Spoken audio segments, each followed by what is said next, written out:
Hi, welcome to this week's edition of Wheeler Football Focus. My topic today is the subject of relegation. I want to look at 10 main basics that teams can apply in order to survive relegation. Relegation is a subject that people try to avoid. I don't want to talk about it towards the end of a particular football season, but today I want to bring up about 10 points that I think a team can try and implement in trying to avoid relegation. World over, teams that just come up are known to be struggling with relegation mostly, and even a team that might be well established, if they do not put their house in order at the beginning of the season, they may find themselves in a relegation scrap. So today I want to look at the 10 points that I think a team can look at and be able to prepare accordingly and avoid the dreaded relegation. Point number 1, I think teams must learn to keep their best players.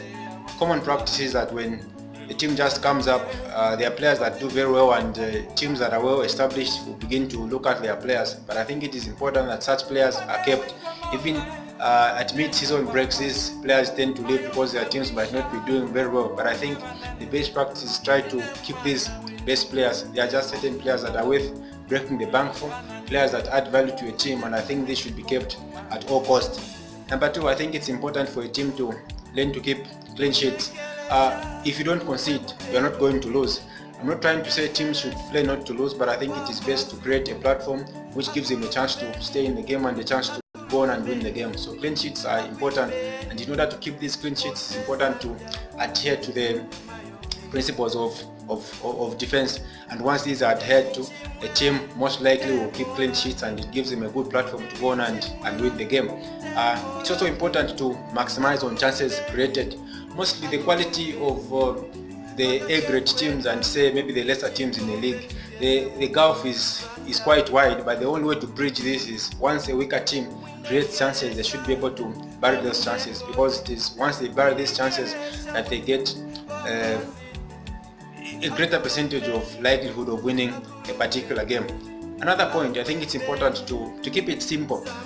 Don't try to overcomplicate things, don't try to overplay, don't try to talk too much into detailed tactics. What happens is that when you are involved in a relegation scrap, players will tend to struggle. Their momentum is affected, their morale is affected. So when trying to tell them things that are very complicated, it makes it very difficult for them to adhere to what is being taught. So I think the best is try to keep it as simple as possible, as basic as possible, and you find that players are going to flourish and find their way up from the bottom of the league. Another important thing is, I think, set pieces. Set pieces must be used very well. In attack, you need to maximize on the set pieces that you get, and even defending, you need to defend the set pieces very well to be able to give yourselves a chance of surviving relegation. Next point, I think it's important to play to your own strengths. What is common is that when a team is playing, say, a well-known big team, they try to only prepare against that big team, in trying to minimize the threats that big team poses, trying to neutralize whatever threats that team poses, and forget that they have their own strengths. So I think it's important to play to your own strengths. Each and every player has their own strength, and collectively try and find the tactics that will fit these strengths and be able to use it in order to get the right results for the team. In line with this, the next point is try to expose the opposition's weakness. No matter how strong a team is, no matter how big a team is, they always have a weakness, and it is important to know what that weakness is. With a lot of footage going on around, it's important to send, say, an opposition team scout the next teams that you are going to be playing. Send people to go and look at these teams, watch these teams, look at their weaknesses, and try as much as possible to capitalize on those weaknesses. Remember, you cannot plan for two different teams in the same way. So the approach that you use for team A is different from the team approach that you are going to use for team B. And as such, try to assess these teams based on those grounds and be able to plan for them effectively. The next point, I think it's important to use home advantage. There's just something that home comforts give to you. When you're playing at home, you have the crowd in your favor, you have a pitch that you know very well, and a few other advantages that come with playing at home. So try to use this as much as possible.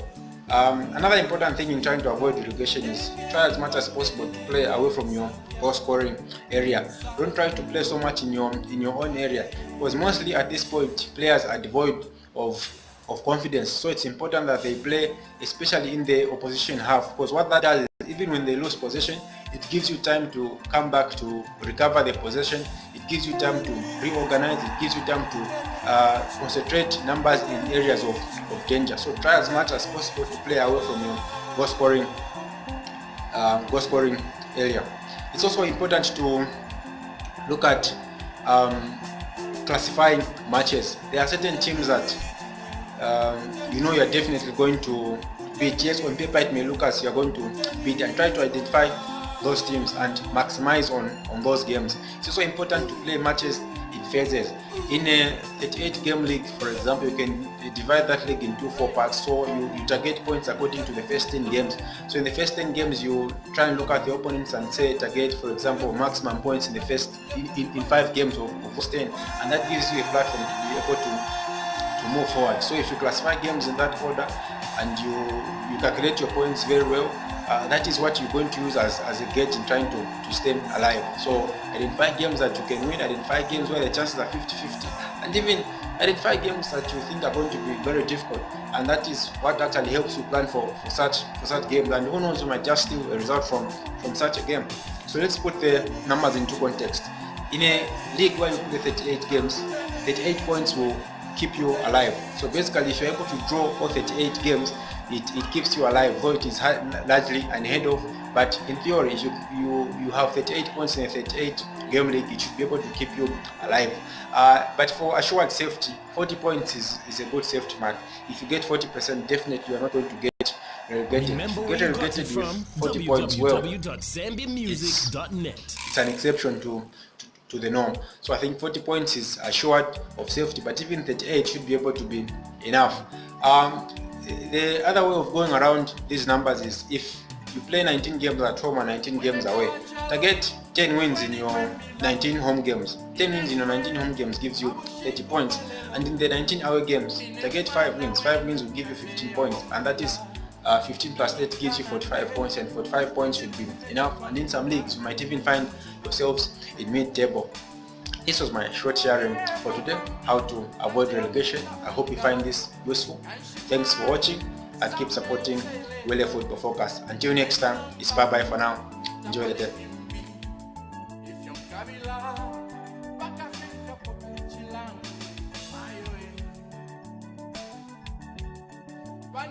Come on.